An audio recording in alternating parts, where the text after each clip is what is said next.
Bem-vindas, bem-vindos.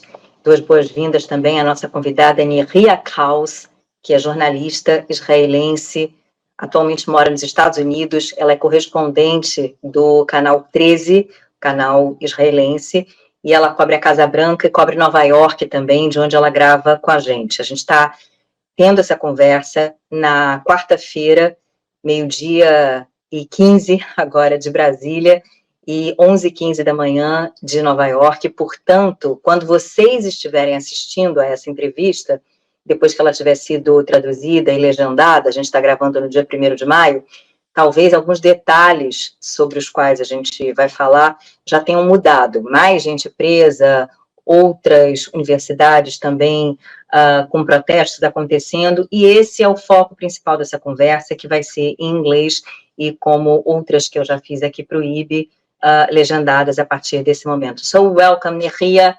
It's great to have you here. Thank you for having me. It was so nice to meet you in Brazil, and now it's nice to meet you on Zoom. And unfortunately, we are having this conversation at a very tense moment, to say the least. You've been last night at Columbia University, and first of all, that's why you have a sore throat.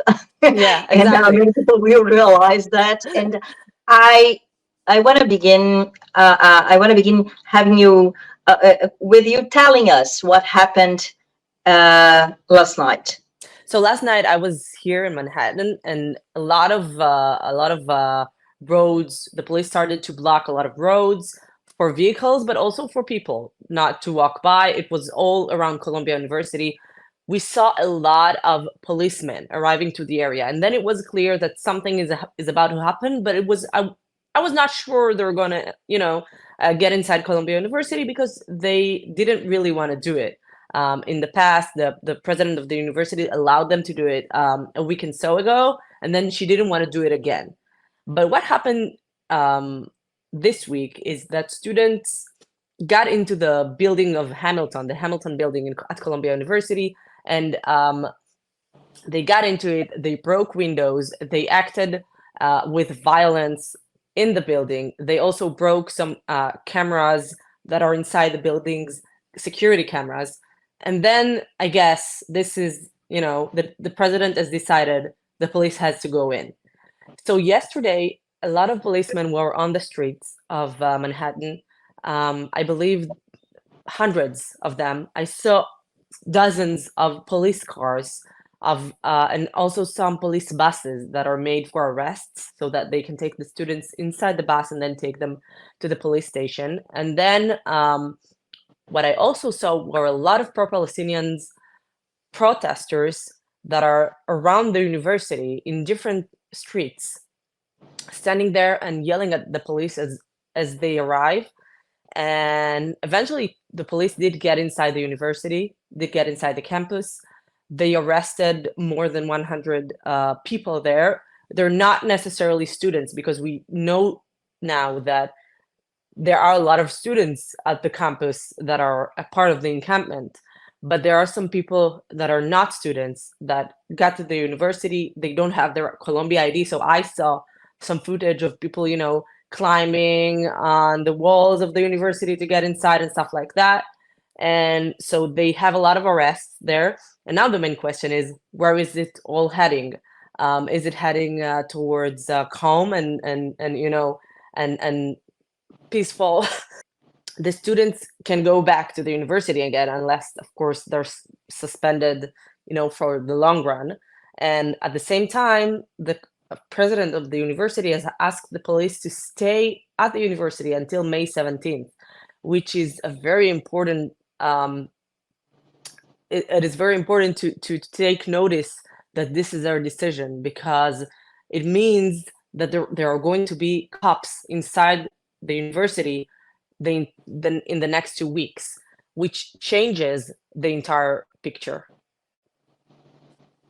And according to Mayor Eric Adams, this Wednesday, nearly 300 campus protesters, and he doesn't say students, as you said. He said campus protesters in New York City, not only Columbia, but also a city college, I think.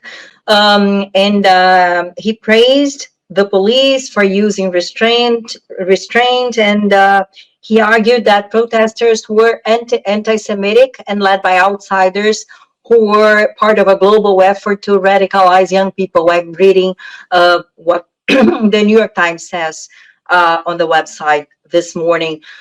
And the question, as you said, where is this going? Because we are not only talking about not only New York City, but also other cities across the U.S., across the country. According also to the New York Times, there are like 30 universities where protests are going on, and at UCLA, there are clashes between pro-Palestinian and counter protesters.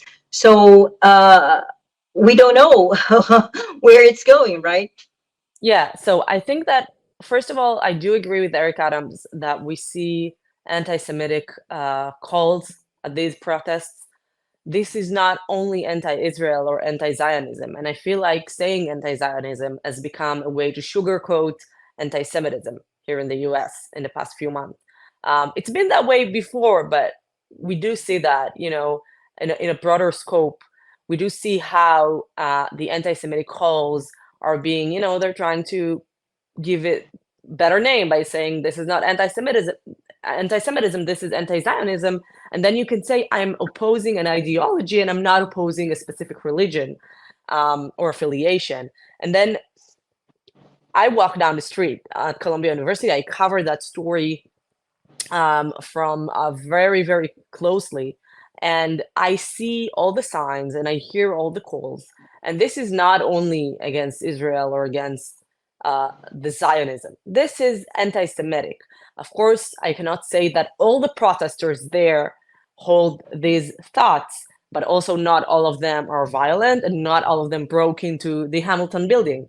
But we do see that anti-Semitic calls are leading these type of protests. And I would like to also add that when you say by any means necessary, Palestine will be free, what are they talking about? Because I've heard these calls already on October 8th, right here in Manhattan.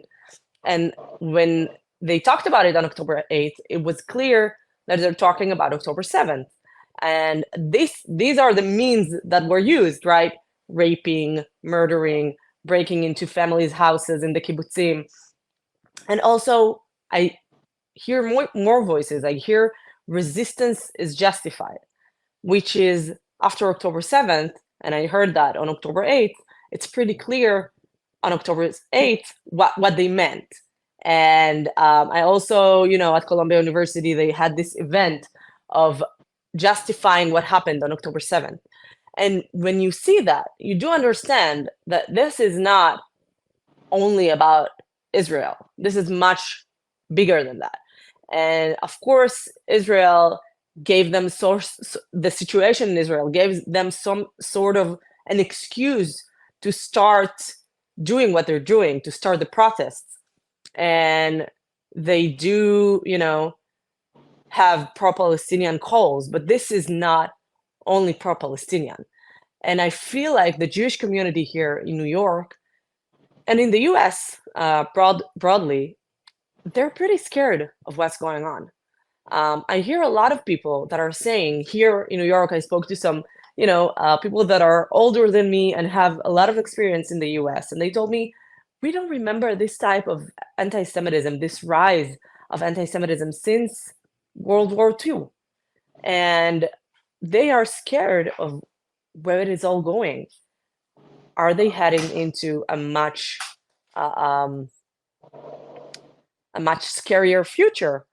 I spoke to a friend here, a journalist friend here, and she told me, she's an American, she's a Jewish American, and she told me, I never believed I would raise my kid and would be afraid of anti-Semitism in New York.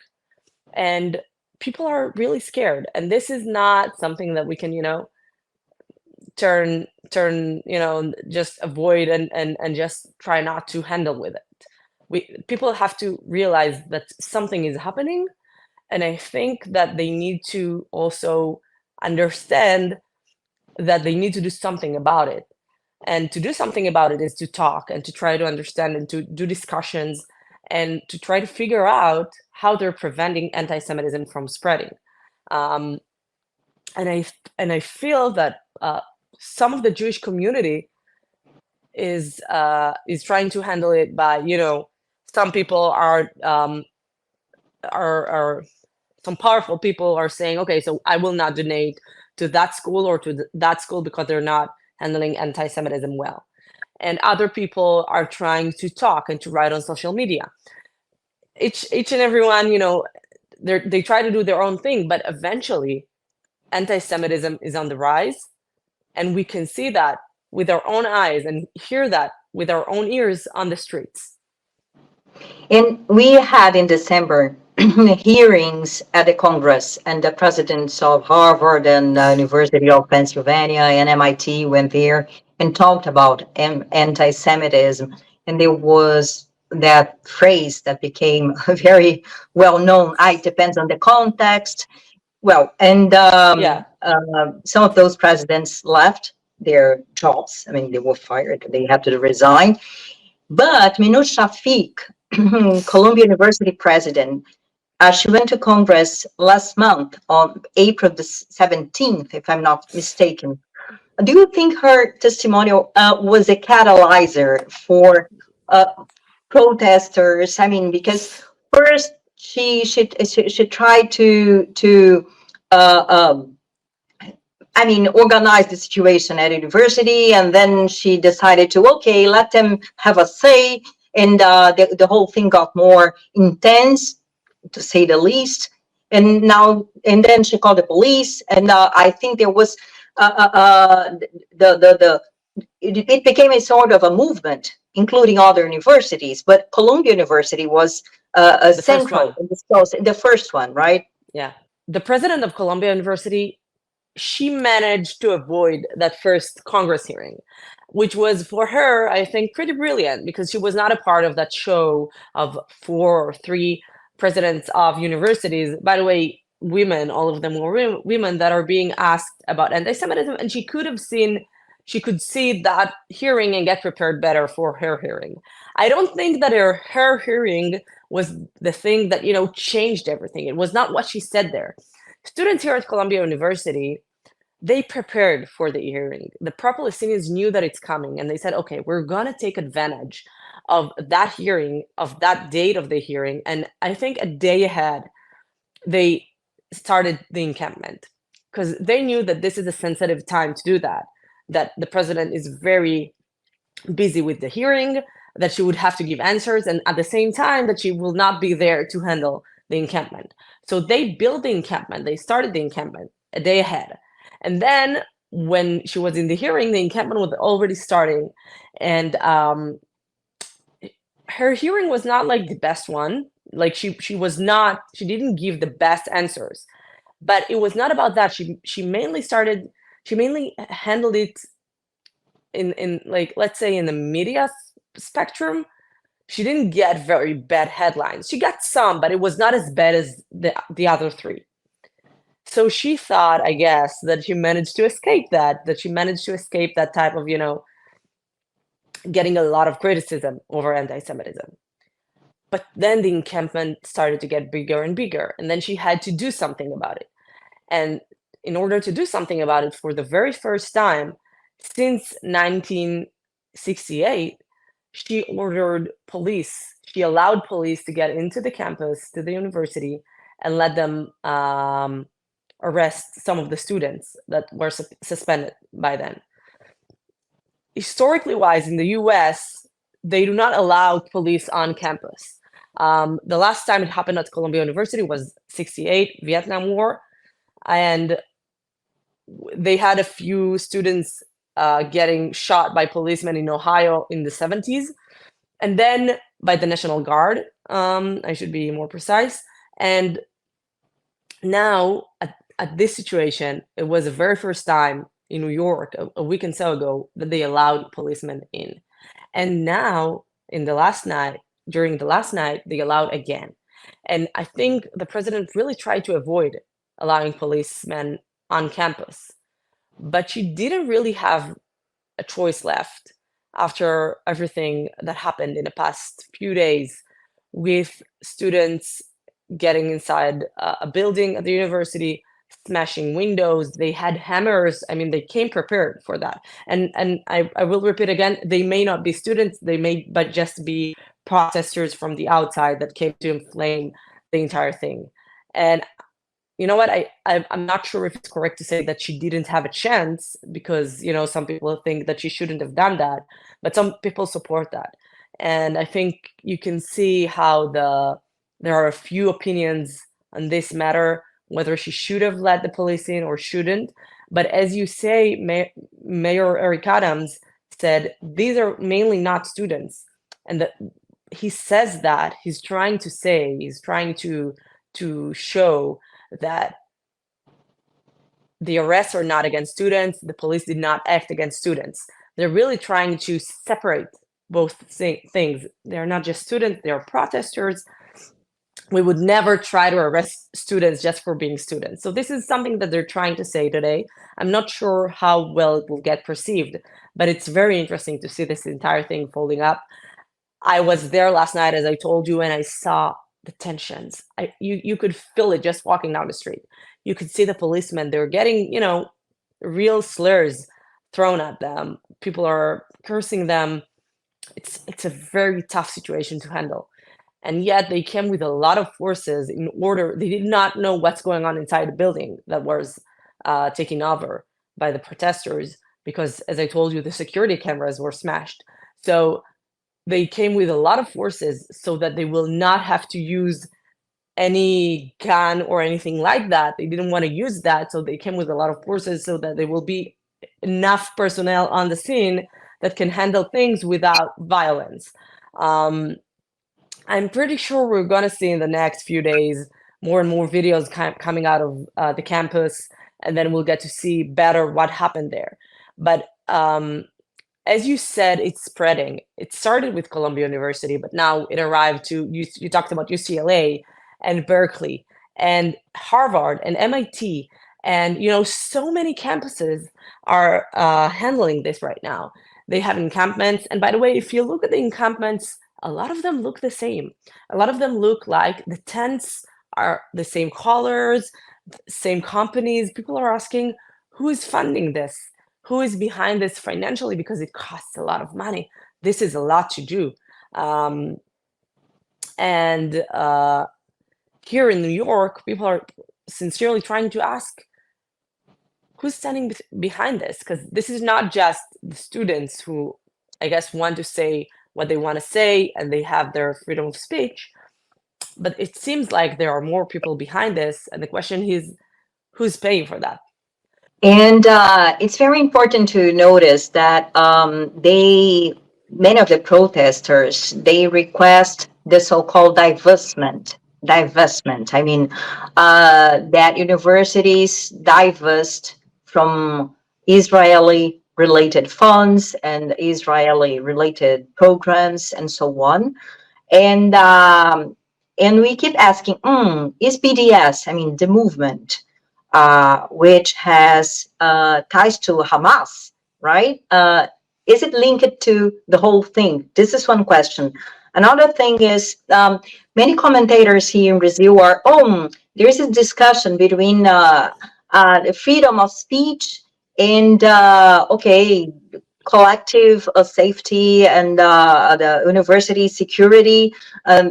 How do you see the two things? I mean, the possibility of having some link to BDS, and actually, I'm just reading here, Brown University is to considers at this point divesting from Israeli-linked funds. So it's already happening, right? And so they are managing to get some of what they are asking for. And this is one thing. The other thing is freedom of speech, freedom of protest. I mean, freedom to organize a rally, to be against something, and this and the collective safety, and also anti-Semitism. So I think that Brown University, in my point of view, this is a huge story Because what happened at Brown University is that the protesters, that they asked to divest from Israel, to divest from to stop some cooperation with the Israeli academic world, universities and stuff like that. And eventually the university had negotiated with the students, with the pro-Palestinians, with the protesters, and they got to a conclusion, and they got to an agreement that they will stop the encampment, the students will leave the campus, but the university will hold a vote in the next few months in order to decide whether to divest.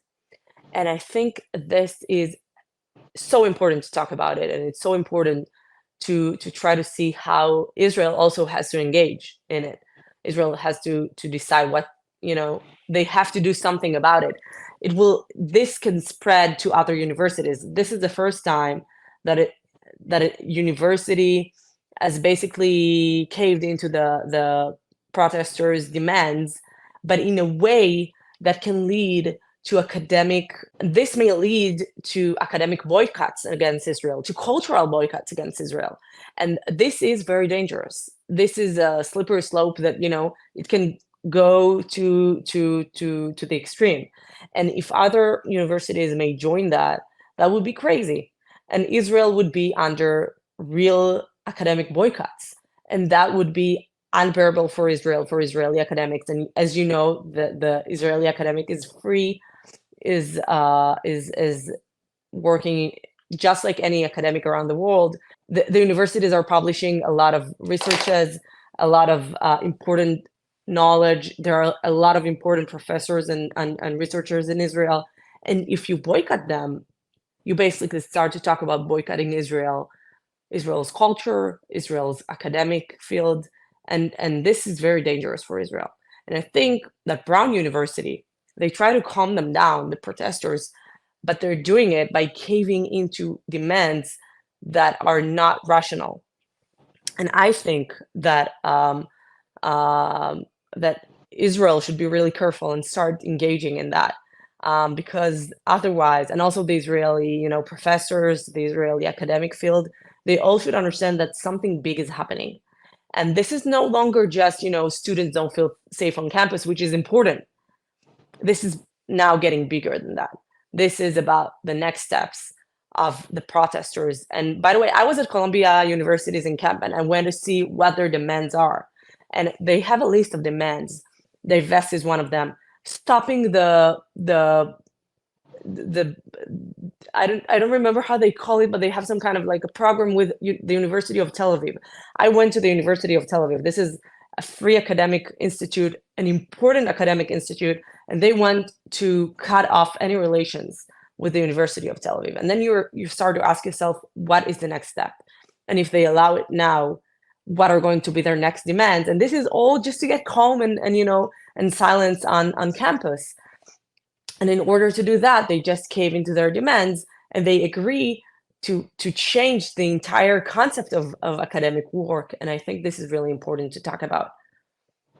And it's quite interesting because right now, Anthony Blinken, the State Secretary of State, is in Israel having meetings with Netanyahu, and not only with him, but anyway, and this week was being perceived as a crucial moment for ceasefire talks and hostages and so forth. And I don't know if the protests in the U.S., the student, and not only students, right? But if the protests will, and the clashes and the crackdown of the protests will have political consequences. I mean, on the negotiations, right? Because it's political pressure on the Biden administration. And we also have to talk about the elections, because Donald Trump is already criticizing Biden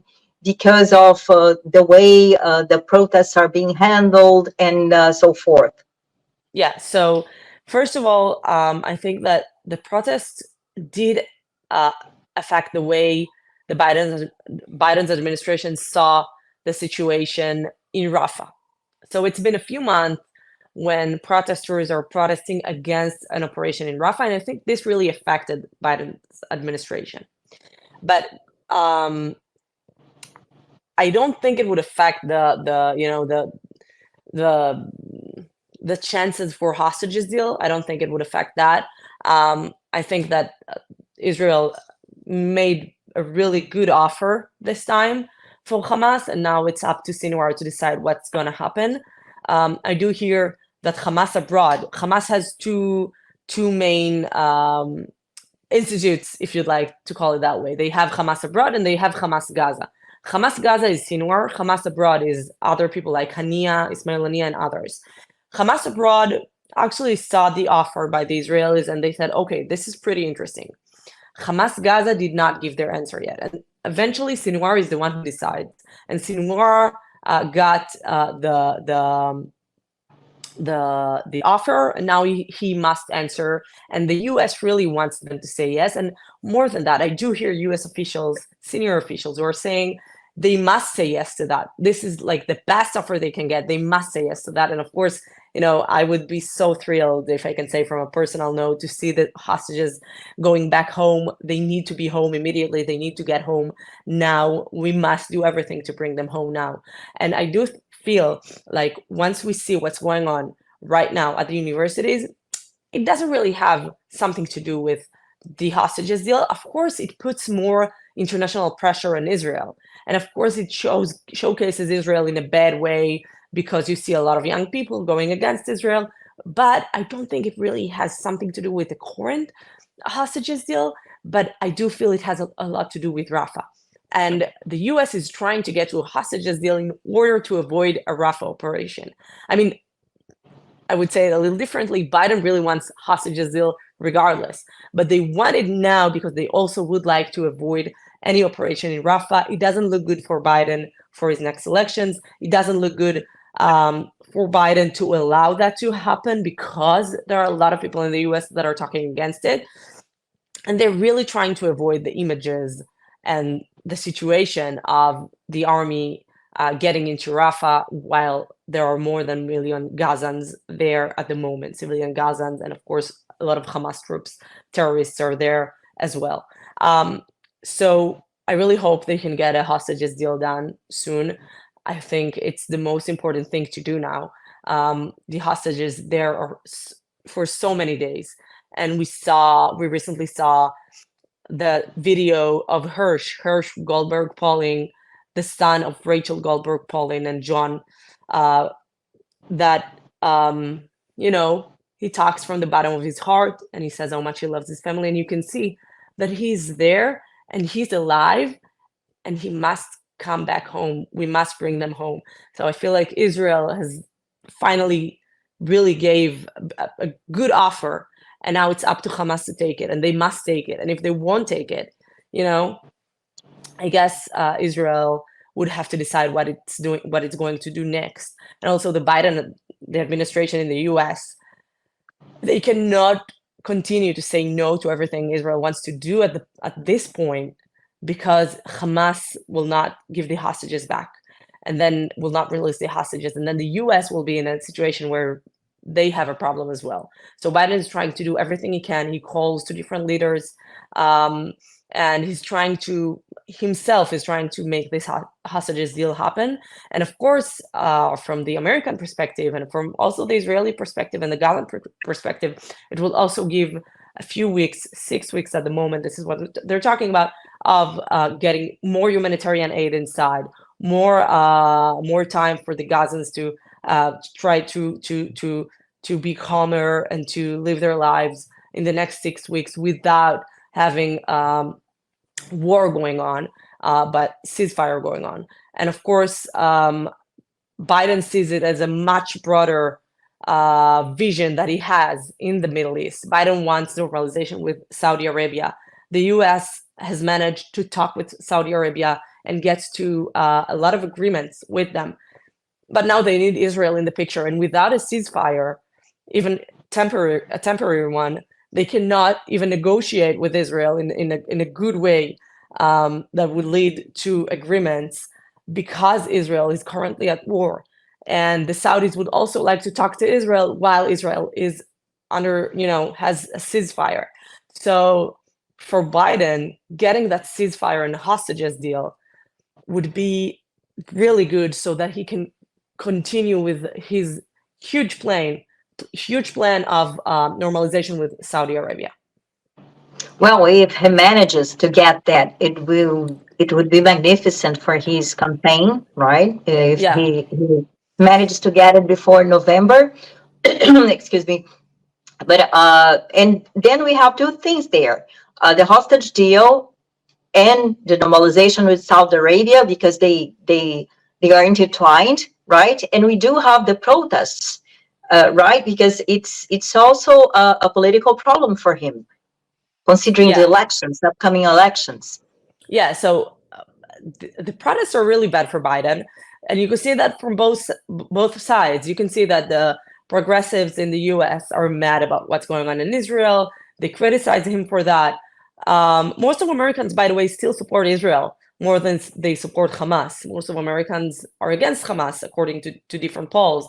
But the democratic progressive people are definitely against Biden because of that. We can see that in Michigan, for example. This is a great example of how a community, a Muslim community, can actually decide if Biden is elected or not to be the next president of the United States. So for Biden, it's really important. Biden considers himself as a Zionist, as a person who really cares about Israel, who really wants to take care of Israel. But at the same time, he has voters in the US that are against any war in Gaza.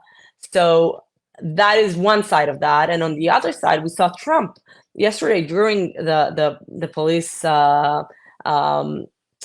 let's say their operation at the Columbia University's campus. He said, like, he blamed Biden for that. He said, like, this is America under Biden. And I think that Trump is using that as well to try to get more voters. And also Republicans, and also not only Republicans, but people that that are Democrats but are not progressives. They're saying, what's going on campuses? Like, why is everything out of control? Why can someone like take this situation and manage it?